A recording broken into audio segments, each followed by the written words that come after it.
Раскрываемость убийств в Коми почти 100%, а их общее количество каждый год неуклонно падает. Сегодня об этом на коллегии ведомства заявил главный следователь республики Николай Басманов. Нагрузка региональных следователей и так одна из самых высоких по России, а в 2012 году она возросла еще на треть. Самые резонансные дела года в репортаже Эдуарда Бушуева. Разгром воркутинской преступной группировки – такую формулировку самому резонансному уголовному делу года дали сегодня в региональном управлении СКР. Бригаду, которая наводила ужас не только на жителей Заполярья, но и других регионов, обезвредили в феврале. 25 фигурантов, в том числе и предполагаемого лидера Юрия Козлова, взяли под стражу. Еще несколько человек объявили международный розыск. По данным следствия, на счету преступного сообщества более 40 убийств, серия вымогательств, похищения людей и хранения арсенала оружия. Схрон обнаруженный в районе комплекса гаражей. Было в этой машине.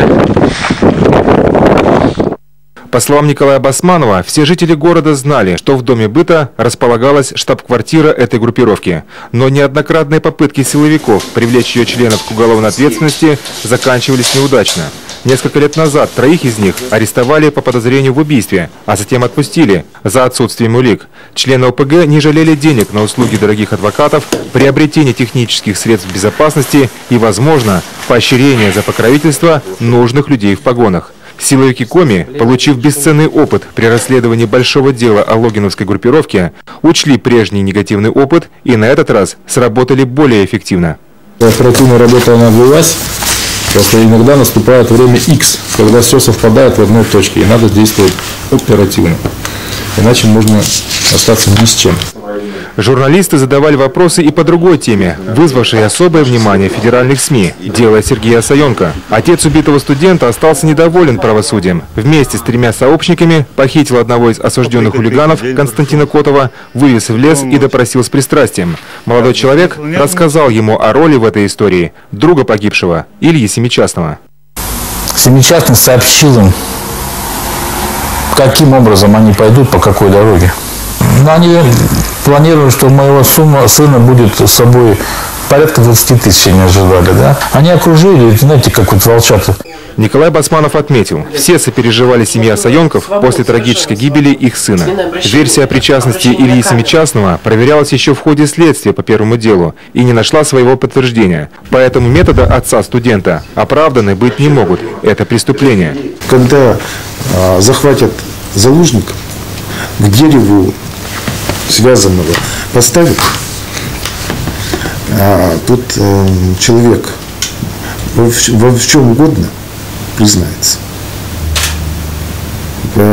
Понимаете, это недопустимые методы получения доказательств. Приглашенные на торжественную часть гости, руководство республики и руководители силовых ведомств отметили, несмотря на юный возраст Следственного комитета, ведомство уже состоялось как самостоятельное. Сотрудники не раз доказывали свой высокий профессионализм и верность долгу. 2 года – это вроде небольшой срок, но он дает всем сидящим здесь одну уникальную возможность, которой будут лишены, видимо, те, кто придут позже. Вот когда-нибудь, там, даст Бог, через 8 лет будет какой-нибудь первый альбом, да, там, 10-летие комитета, и под каждой фотографией вашу будет стоял у истоков создания Следственного комитета. Но те, кто придут позже, у них уже этой возможности не будет. Поздравляю вас. Особо отличившимся сотрудникам сегодня вручали правительственные и ведомственные награды. Поблагодарили за плодотворное сотрудничество в освещении работы регионального управления и телеканал «Юрган». Творческому коллективу программы «Крик» вручили диплом за 2-е место на Всероссийском конкурсе Следственного комитета в номинации «Лучший информационный сюжет».